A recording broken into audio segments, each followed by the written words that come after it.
Hey everybody, I want you to head down to teespring.com and check out Bondy's Boutique and get some of Bondy's merch.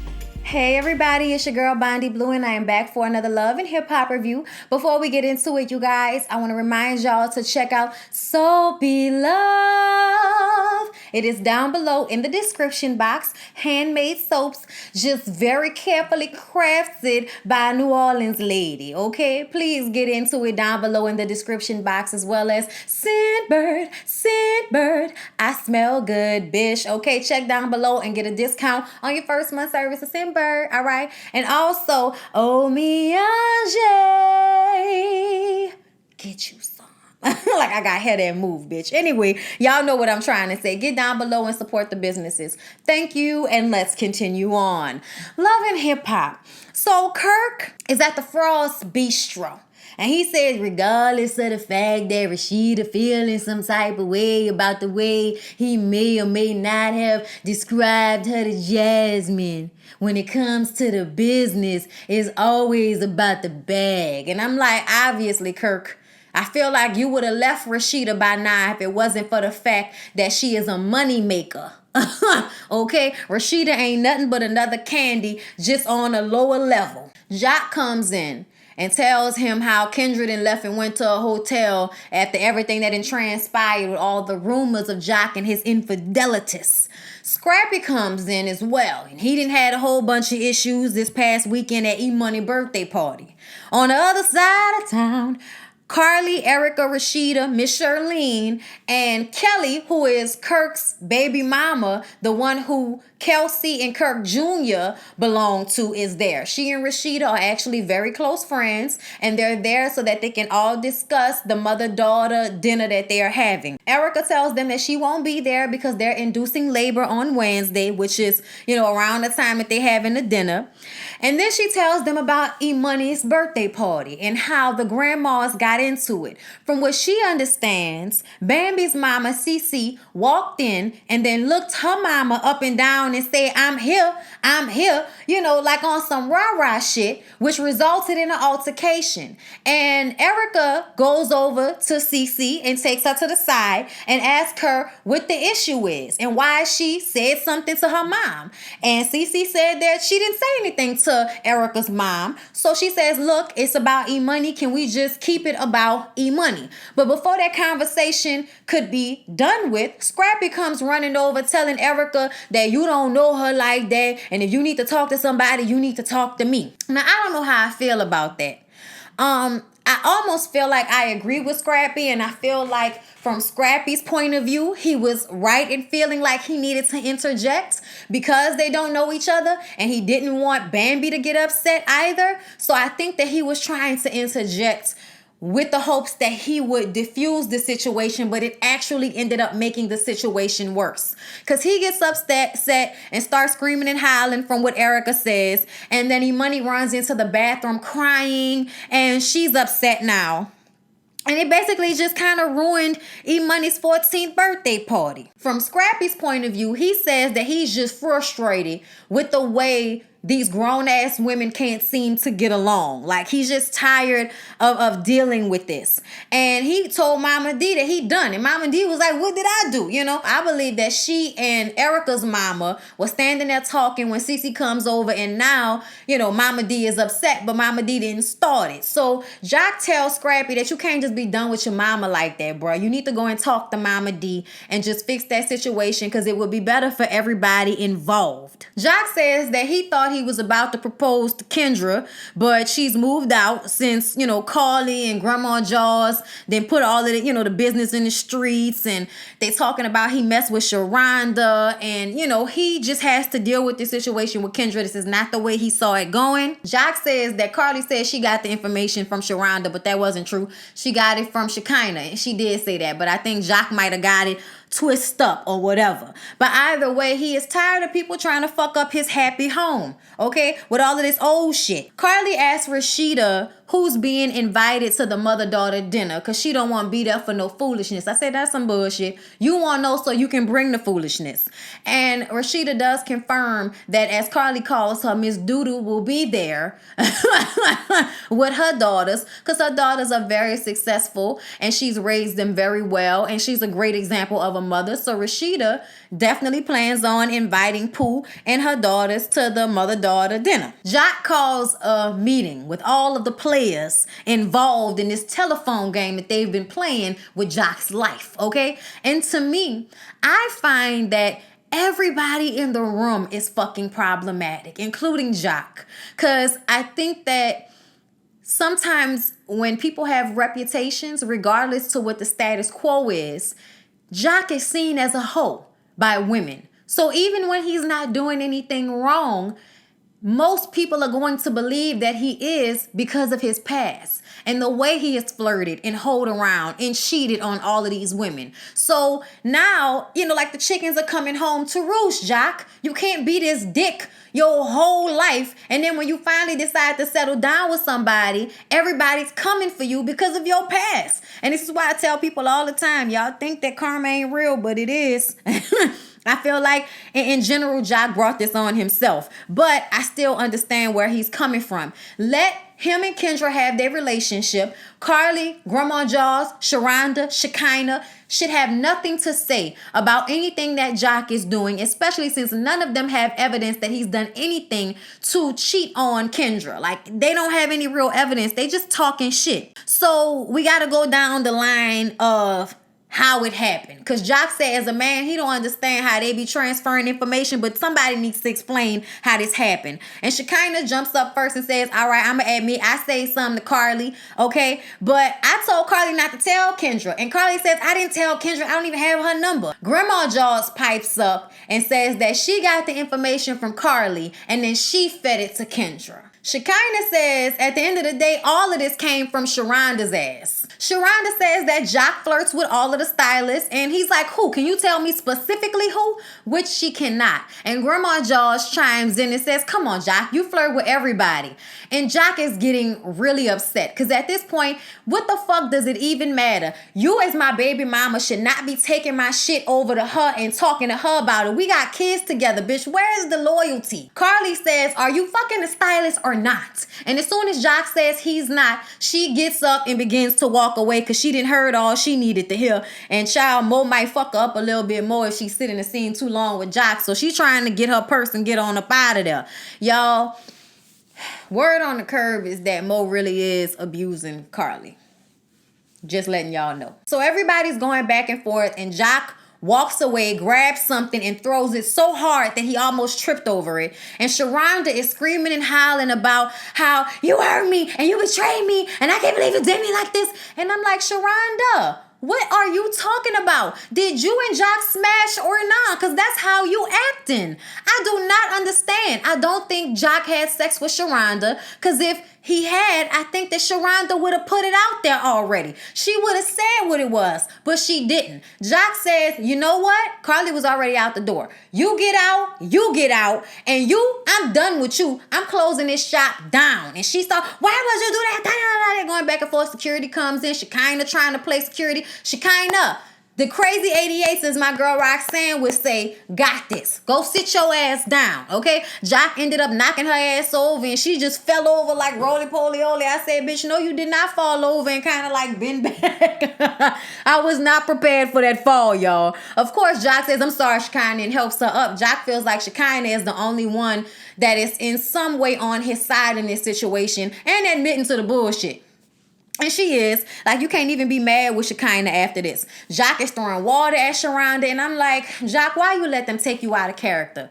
Yeah, I know you a hoe, but you're also supposed to be an officer and a gentleman, nigga, even with a blonde bun on top of your head. I'm gonna need for you never to do that again. I understand Sharonda is annoying, but as a businessman, all you had to do was get that bitch her walking papers and bid her good day. That's all you had to do. All of this extra shit, I think that only escalated because there were so many women in the room trying to overpower him, and this was set up so that he could let y'all know what it was and what it is. Jock shows up to Kendra's job, And I need to understand whose law office is in a storefront to where you just walk into the conference room from the parking lot. I was like, whose conference room has a door to the parking lot? Like, where's the lobby?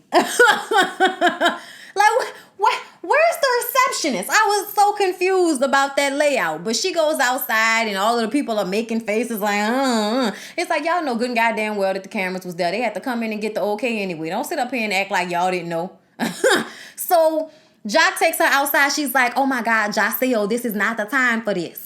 And Jock is like, look, I need to talk to you, okay? You haven't been answering my phone calls and my text messages. And she said, because I need time, Jacel. This is not the time for this, okay? And I just can't deal with you. You have broken my heart. And Jock is like, you keep saying I broke your heart, but what the fuck did I do? Them girls is lying to you. And Kendra says, it doesn't even matter. The fact that I had to hear something about you made me feel some type of way. So stop disrespecting me. Don't come back to my job.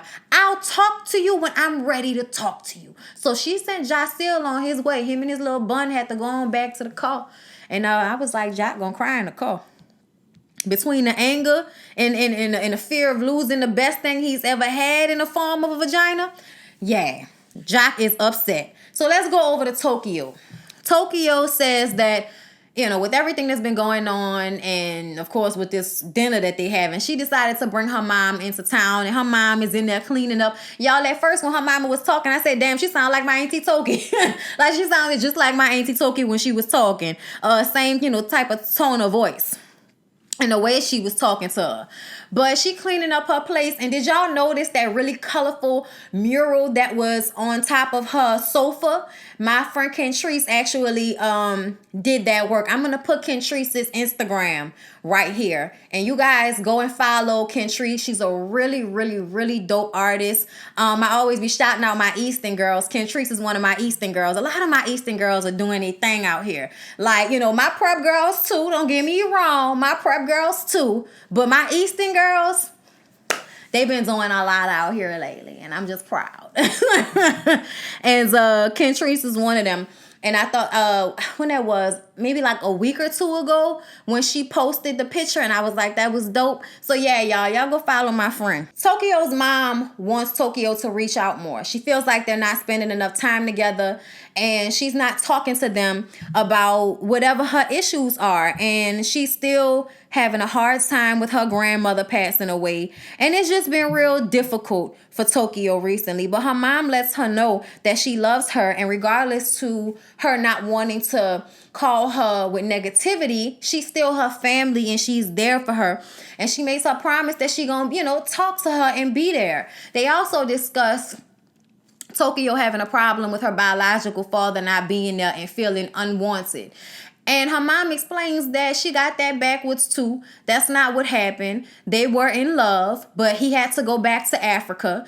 And she was not about to go to Africa with him. She stayed in New Orleans and kept her baby in New Orleans. And he got caught up in something in Africa and couldn't come back. And that's just how it happened. But he loved her. He was very happy to have Tokyo when, the mama had the baby and all of that. So it just gave her a different perspective and maybe help her not to feel so bad about herself. And Tokyo, like a lot of New Orleans girls, I don't know about everybody, but most, and I mean like 95% of the New Orleans girls that I know have family around them that care about them.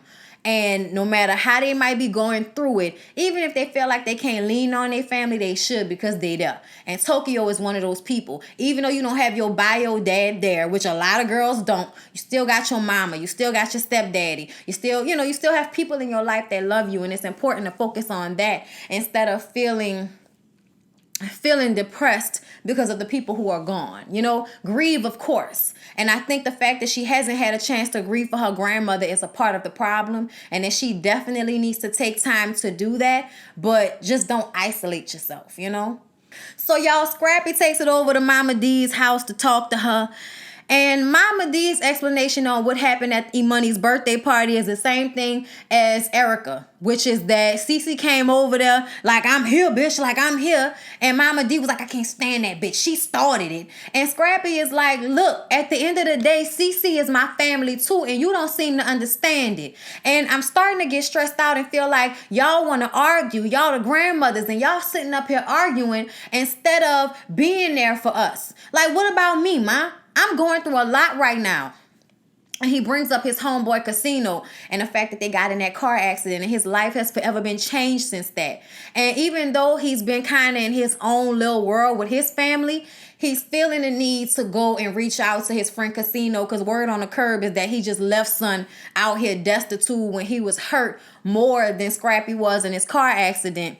And, he says it was neither one of their faults. I don't know the details on this. I'm going to have to look it up for the next episode. But because I, feel like they're working their way to bringing Casino. I saw the preview and he'll be on the next episode. But I'm just going to briefly speak on that for a second. Yes, Scrappy could be there for him.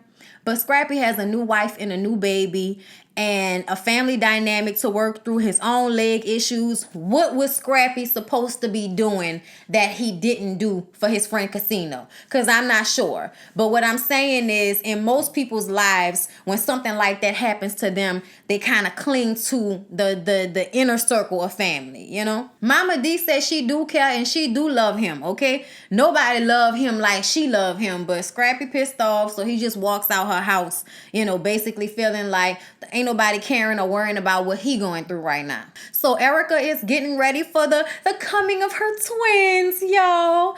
And, she's getting ready and she talks about how mature E-Money is, and her mom is helping her get ready, and they're going to the hospital. And the next thing we see is her coming home without her twins because they were born prematurely, and one was 3 pounds and one was 4. So she had to go home without them. And it was just sad to watch her go into the baby's room with E-Money with no babies there. We know eventually she brought her babies home. She's been posting them, but for a while there, after we knew she went into labor, nobody knew what was going on. And then we saw a picture of one of the babies. So like I told y'all last time, I was kind of worried. And at the 13 hours of labor, not to be able to bring your babies home. Like, I felt for Erica. I really did. So, y'all, Carly's daughter, Jasmine, is in town, and we still ain't got an age on this motherfucker, okay? And Carly says, regardless to her lifestyle, she's raised her daughter with strict values. And I'm just like, okay, Carly. Like, I'm not about to question nobody's mothering. But what I'm thinking is, did you even raise your child, Carly, in order for you to have instilled these strict rules and guidelines? Like, okay. Jazz asked her, where is Mo? And Carly says, I don't know, we taking some space. We taking some time apart. He needs some counseling. And, just to never let a man or a guy disrespect her. Not really going into detail, even though Jasmine wants to know what the hell is going on between Carly and Mo. And they just kind of move on to school. What's going on with school? And she says that she's about to take a break from school because she's been getting bullied and asked questions because of this storyline that Carly and Pooh had a threesome together. And I said, are you serious? First of all, you look like a grown-ass woman. So who the fuck gets bullied in college? Somebody explain it to me, okay? I need it to make sense. Because ain't nobody fucking bullying me in college. You know how much money the people pay for college? You won't bully me out of a college? Like, I'm sorry. No, that's not happening. All I got to do is go to class and take my ass back to my house. We ain't got to have no conversation with nobody on no fucking campus like that. And people have always talked about Carly, whether it was calling her a crackhead or calling her a hoe. If there was anything to be said about Carly, I don't think it's just now. By this point, we didn't got, used to Carly shenanigans. So I just don't understand why we're trying to make it seem like Pooh has caused this much dissension and drama in Carly's family life. I think it's bullshit. So now Carly says she got something for Pooh. And really all that is that lie detector test that she think about to prove something, even though a couple of episodes ago she admitted that she had sex with them. She admitted it and just asked them to lie in front of her daughter. So the fact that this is even really a storyline right now, I'm like, so Carly, does your daughter know you? Because if she does, she know that you been a hoe. So I don't understand. I don't understand, y'all. So y'all, Pooh says that regardless of what people may think of her, she has raised 3 college-educated, beautiful black daughters, okay? And Hiram is their stepfather, and she is by the pool smoking hookah with her daughter, Najee, who is 25, owns her own home, about to get her doctorate, and owns her own business, okay, at 25. So we just trying to let y'all know that Pooh did everything she had to do. She didn't bust it open and did what else she had to do to make sure that her children had the right education and giving them a shot in life. They discuss how, Carly and Pooh have been friends for years, and that Carly is making a big deal out of this threesome as if it's not a lifestyle for certain people. It's not a big deal. Just own it, And that's when they get into how Carly is envious of Pooh because she done fucked all these men and still don't have the lifestyle that Pooh has been able to obtain for herself. And Najee, her daughter, says that Pooh is much older than these ladies and she don't need to be letting them, get under her skin or have her worried about some bullshit. You know what I'm saying? But they decide that they are going to go to the event and see what transpires. But I can tell it's already going to be some shit because apparently Jasmine, Carly's daughter, spent a lot of time at Pooh and Hiram's house like they were saying. And they know that she's been in college for 7 years and they feel like making a big deal out of that. Let me say something. I thought it was very important to finish in, 4 years, 4.5 years tops. Like I thought that was important at the time. But as I get older, I realize that people do things at their own speed. People's lives happen the way they happen. And we're not about to sit up here and judge Carly or Jasmine because she's still in college. I'm not about to do that. It's obvious that, Najee and Pooh want to be a representation of what Carly and her daughter wish they were.